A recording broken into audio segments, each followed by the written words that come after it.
সংগঠনের উদ্যোগে শারদীয় দুর্গোৎসব 2024 উদযাপনকে কেন্দ্র করে আজকের এই মত বিনিময় সভা সম্মানিত সভাপতি, এই ইউনিয়নে বিএনপি সভাপতি, দীর্ঘদিনের পরীক্ষিত নেতা, আমার অনেক কাছের ব্যক্তি মোহাম্মদ আব্দুল সুবহান, উপস্থিত আছেন বিএনপি অঙ্গ সংগঠনের বিভিন্ন পর্যায়ের নেতৃবৃন্দ, উপস্থিত এলাকাবাসী এবং যাদের জন্য আজকের আয়োজন সেই হিন্দু সম্প্রদায়ের ভাই ও বোনেরা, আসসালামু আলাইকুম। আপনাদের জন্য আদাব। আপনারা জানেন যে 5ই আগস্ট 2024 সালে যেমন নতুন করে গণতন্ত্র পেলাম, নতুন করে স্বাধীনতা পেলাম, আমার জানা মতে বাংলাদেশের মধ্যে ওই দিন যেদিন শেখ হাসিনা পালিয়ে গেছে, শেখ হাসিনা পালিয়ে যাওয়ার পরে কমপক্ষে 60-70-80 জন লোক এই সাভারে মারা গেছে। 2 থানা হামলা করতে গিয়ে এর মধ্যে এই বেশিরভাগ লোক সেখানে শাহাদাত বরণ করেছেন, শহীদ হয়েছেন। আমরা আস্তে আস্তে তালিকা করেছি, আমার কাছে 50 জনের উপর তালিকা এখন পর্যন্ত আছে। আরো খোঁজ নিয়ে আমার তালিকা রেডি করছি, কারণ আমাদের কাছে একসময় সরকার জানতে চাবে, কারণ সরকারের পক্ষ থেকেও এই তাদেরকে কিছু দেওয়া স্থায়ীভাবে ব্যবস্থা করা হচ্ছে। এবং যাদের এই শহীদের বিনিময়ে আজকে এরকম একটি নতুন করে গণতন্ত্রকে ফিরে পেলাম, নতুন করে দেশ স্বাধীন হলো, তাদের একটা মাগফিরাত কামনা করছি, তাদের পরিবারের প্রতি কৃতজ্ঞতা। এবং আমি বিশ্বাস করি তারা শহীদ হয়েছেন দেশের জন্য, মহান আল্লাহ তাআলা তাদের বেহেশত নসিব করবেন, করেছেন। এবং যারা এখনো অসুস্থ আছেন খুব শীঘ্রই তারা সুস্থ হয়ে বাড়িতে ফিরে যাবেন এবং স্বাভাবিক কাজকর্মে তারা অংশগ্রহণ করবেন। তাদের আত্মত্যাগ এই জাতি কোনোদিন ভুলবে না, এটা আমি বিশ্বাস করি। এবং আজকে ভালো লাগছে, অনেকদিন পর 15-16 বছর পর এই এলাকায় এসেছি। আপনারা ধৈর্য ধরে দীর্ঘক্ষণ বসে আছেন আমাদের কিছু কথা শোনার জন্য। আজকে দেখেন এখানে অনেকে আছেন যে আপনারা মামলা খেয়েছেন, অনেকে আছেন যে একাধিকবার জেলে গেছেন, এবং আমাদের এখানে মঞ্চে বসে আছে কারণ নামে মামলা নাই, এরকম একজন লোক খুঁজে পাওয়া যাবে না। আমি জানি না আমার থেকে বেশি মামলা আছে কিনা। আমার মামলা সাভারের মধ্যে হাইয়েস্ট হলো, বাংলাদেশে অনেক শত শত মামলা হয়েছে, আমার নামে মাত্র 53টি মামলা এখনো আছে। আমি 3বার জেল কেটেছি এবং ভাগ্যে কি আছে এখনো জানি না।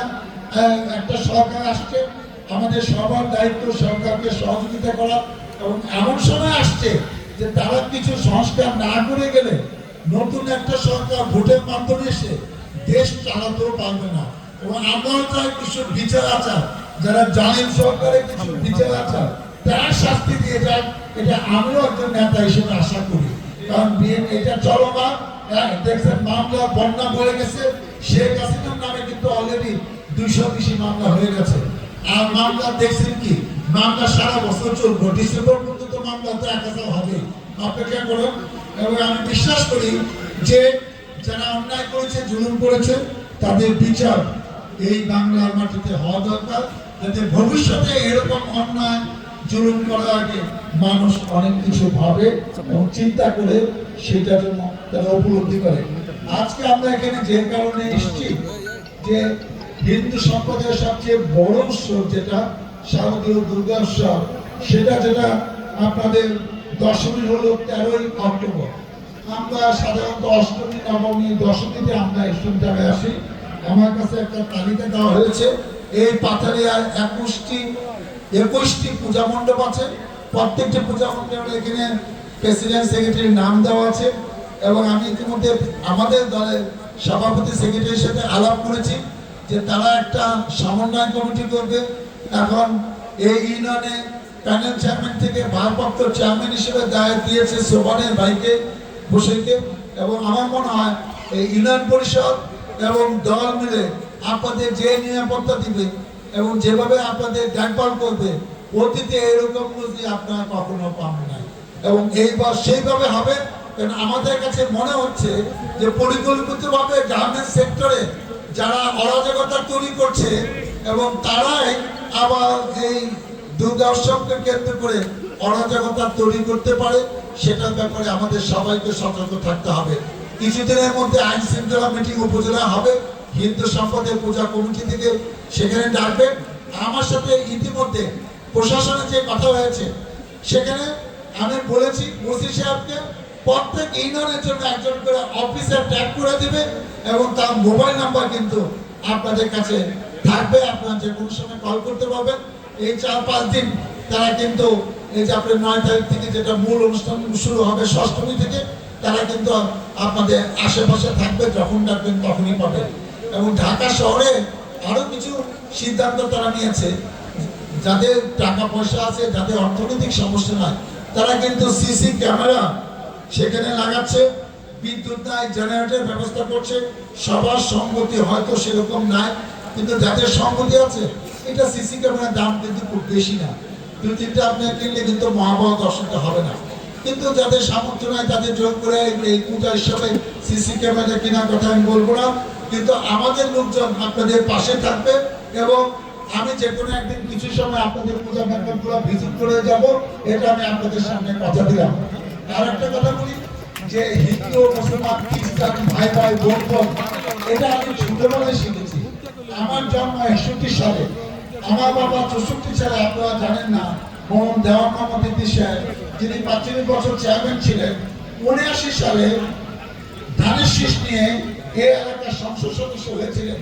উনি 65 এই সাভারে রায়ট করার একটা সম্ভাবনা ছিল এবং সেই রায়ট মোকাবেলা করে যাতে সাভারে হিন্দু মানুষরা মারা যায় নাই, সেটা কিন্তু নায়ক বলেন, রক্ষা করতে বলেন, সেটা ছিল আমার পিতা মোহাম্মদ দেওয়ান মোহাম্মদ ইদ্রিস। এই টঙ্গী থেকে হাজার হাজার শ্রমিকরা কিন্তু এই এলাকায় লাঠিসোঁটা নিয়ে অস্ত্র সহ আসার প্রস্তুতি নিয়েছিল। আমরা জনগণকে সাথে নিয়ে নিজের লাইসেন্স করা রিভলভার দিয়ে, বন্দুক দিয়ে সে গুলি করেছিল। সেই ভয়ে এই সাভারে কিন্তু রাইট হয় না। ওই যে হান্নান যে কথা বললো যে আমি কিছু বইতেও লিখেছি, দেওয়ান সালাউদ্দিন বাবুর আগে বাবার ছায়া বেড়ে ওঠা, আপনারা গুগলে সার্চ করলে লঙ্গমানি.com দেখবেন যে আছে আমার বাবার জীবনী। 1964 সালে রায়ট যেটা জানুয়ারি মাসে হয়েছিল, সেটা কিভাবে মোকাবেলা করেছে ওই বইতে ডিটেল লেখা আছে। আপনি বইটা পড়লে মনে হবে যে এইসব ঘটনা আপনার সামনে ঘটছে, এত প্রাণান্ত আন্তরিক ভাবে লেখা, মনে হবে যে এটা নিয়ে একটা ছোট নাটক হতে পারে, এটা নিয়ে একটা সিনেমা হতে পারে। আমি শেষ কথা যেটা বলতে চাই, আপনি হিন্দু সম্প্রদায়, আমরা আন্তরিকভাবে চেষ্টা করব, যারা হুমকি টমকি দিচ্ছেন, যারা পরিকল্পনা করছেন যে আপনাদের ভয় ভীতি দেখিয়ে এবার পূজা মণ্ডপকে বিশৃঙ্খলার মধ্যে রাখবে, আপনাদের আতঙ্কের মধ্যে রাখবে, আপনাদের পূজা ঠিকভাবে করতে দেবে না, তাদের জন্য আমরা হুঁশিয়ারি দিয়ে দিলাম যে এই সাভারে যেহেতু এখন পর্যন্ত কিছু হয় নাই, অনেক ডাকাতি করা, অনেক এলাকায় ডাকাতির কথা শুনেছি, আর অনেক হিন্দু ভাই বোনদের প্রতি অত্যাচারের কথা শুনেছি, সাভারে কোথাও হয় নাই। ইনশাআল্লাহ এখনো হবে না। আমরা জনগণকে, দলকে সাথে নিয়ে আমরা সেই সব মোকাবেলা করবো ইনশাআল্লাহ।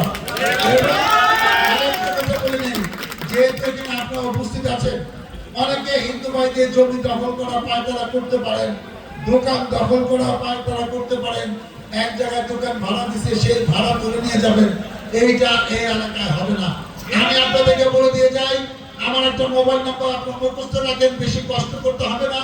আমার গ্রামীণে একটা মোবাইল আছে, মনে রাখার সুবিধা হবে, 017 626 222222 08, গ্রামীণে 62208, লাস্টে 01, 017 22222201। আপনার কোনো সমস্যা হলে আমাকে ফোনে বলে, আমি আপনাদের নিশ্চয়তা দিচ্ছি আপনার নাম গোপন থাকবে, কিন্তু আপনার কাজটা যে বিচারটা দিলেন সেই বিচারের ফলাফল ভালো হবে এবং আমি ব্যবস্থা নিব, আমি আপনাদের কথা দিয়ে দেব। আমি এগুলো বলতে চাই, যে কথা অনেকে বলেছেন যে এখানে মাদক ব্যবসা হয়, অতীতে হয়েছে, আমাদের সময়ও কম বেশি হয় নাই, সেটা আমি বলবো না, কিন্তু এইবার হবে না।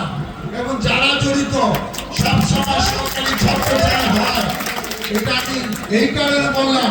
ইতিমধ্যে আমি খবর পেয়েছি যে আওয়ামী লীগের যারা অনেকে অত্যাচার করেছে, চাঁদাবাজি করেছে, যারা হুমকি ভয়ভীতি দিকে দেখাইতো, অনেকে বলছে ভাই এদের যারা 15 বছর অস্থির ছিলাম, এখন এরা দেখতেছে আস্তে আস্তে আপনার দলে মিশা যাইতেছে, তাহলে কি আমাদের ভাগ্যের পরিবর্তন হবে না? এই চাঁদাবাজি কি আর কোনোদিন বন্ধ হবে না? আমরা খালি গোপনে চাঁদাই দিব, চাঁদাই দিব, চাঁদাই দিব, এদের থেকে বাঁচার কি কোনো বুদ্ধি নাই? হ্যাঁ, বুদ্ধি আছে। আমরা লক্ষ্য রাখতেছি যারা অতীতে 15 বছর অত্যাচার করছে, এরকম কোন চাঁদাবাজ সন্ত্রাসীকে আমাদের দলে ঠাঁই হবে না।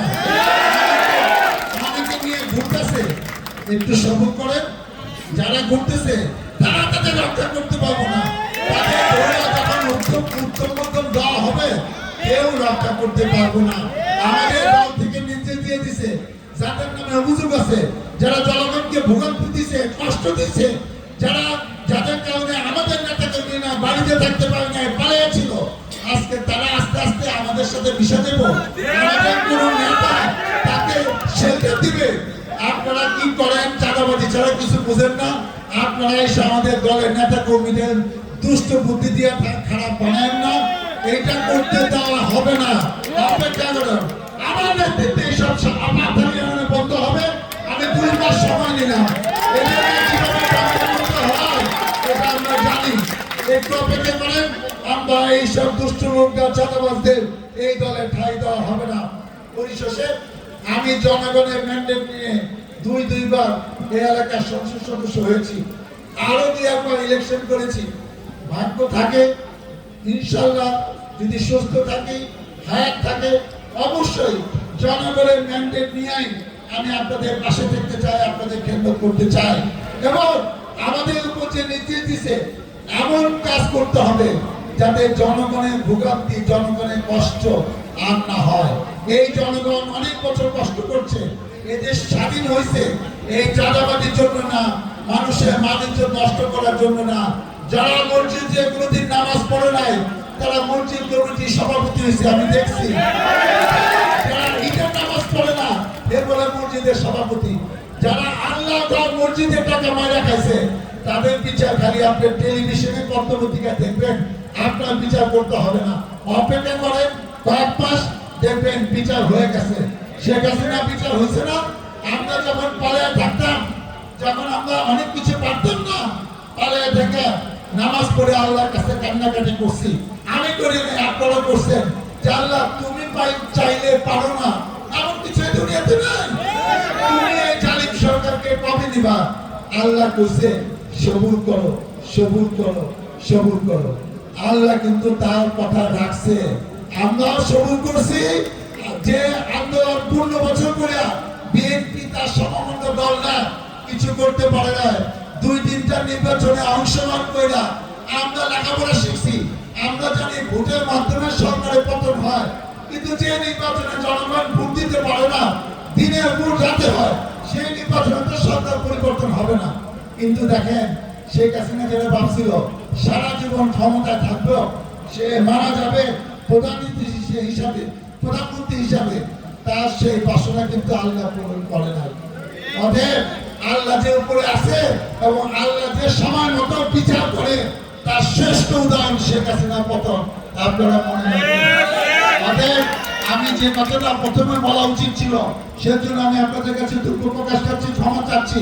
এই এলাকার কৃতি সন্তান যার নেতৃত্বে আমরা আন্দোলন সংগ্রাম করছি, আজকে আমরা জেল কাটি আর মামলা রিমান্ডে থাকি। আজকে তো আমরা এখানে দাঁড়িয়ে আপনার সঙ্গে বক্তব্য করতে যাচ্ছি, কিন্তু আমাদের সেই নেতা জাকসু সাবেক জিএস, এই এলাকার সাবেক চেয়ারম্যান, এই আশুলিয়ায় থানা বিএনপি সম্মানিত সাবেক সভাপতি আজগর হোসেন কিন্তু আমাদের পাশে নাই, সে কিন্তু মারা গেছে। মহান আল্লাহ তাআলা তাকে বেশ নসিব করুক। আমাদের সাথে থেকে আন্দোলন সংগ্রামে তারা অনেক গুরুত্বপূর্ণ ভূমিকা ছিল এবং তার নেতৃত্বে পাথরিয়া বিএনপি অনেক শক্তিশালী হয়েছে।